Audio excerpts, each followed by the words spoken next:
Osmania యూనివర్సిటీలోని physical education విద్యార్థులు university college of physical education కళాశాల ఎదుట ఆందోళనకు దిగారు. పార్ట్ టైం లెక్చరర్ నియామకాలలో కళాశాల ప్రిన్సిపల్ ఓఎస్డీ అవినీతికి పాల్పడ్డారని, తమకు కావాల్సిన వారికి ఉద్యోగాలు ఇచ్చారని విద్యార్థులు మండిపడ్డారు. తక్షణమే ప్రిన్సిపల్ని ఓఎస్డీని సస్పెండ్ చేయాలని డిమాండ్ చేశారు. లేకపోతే వీసీ ఆఫీసును ముట్టడిస్తామని హెచ్చరించారు. ఫోన్లు చేపించి వాళ్ళకి కావాల్సిన వాళ్ళకి జాబులు ఇచ్చిన పరిస్థితి ఉంది. ఇక్కడ గత 3 నెలల నుంచి ప్రిన్సిపాల్ గారిని ఇదే విషయమై అడుగుతున్నాం. ఎక్కడా కూడా స్పందన లేకుండా ఈరోజు వచ్చి అడిగితే చైర్లో నుంచి లేచి వెళ్ళిపోయి మీరే డ్యూటీలు చేసుకుని మాట్లాడుతున్నారు ప్రిన్సిపాల్ గారు.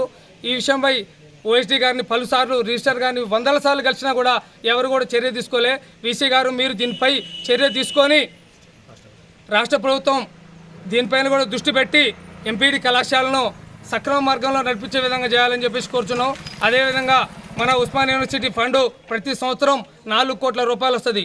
విద్యార్థుల ఫండ్, విద్యార్థుల చేతుల నుంచి కట్టే స్పోర్ట్స్ ఫండ్.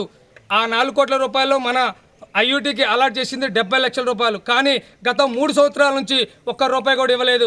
ఓన్లీ 20 లక్షల రూపాయలు ఇచ్చిండు. ఆ పిల్లలకి ఎటు సరిపోకుండా ఇప్పుడు క్రీడాకారులు మొత్తం కుంటుపట్టిన పరిస్థితి. యూనివర్సిటీలో ఆటలే లేకుండా నిర్వీర్యం అయిపోయినాయి. ఈ రోజున జనవరి 26 వస్తే మన నాన్ టీచింగ్ స్టాఫ్ వాళ్ళు గేమ్స్ పెట్టుకుని క్రీడాకారులకు గేమ్స్ పెట్టే సోయి లేదు.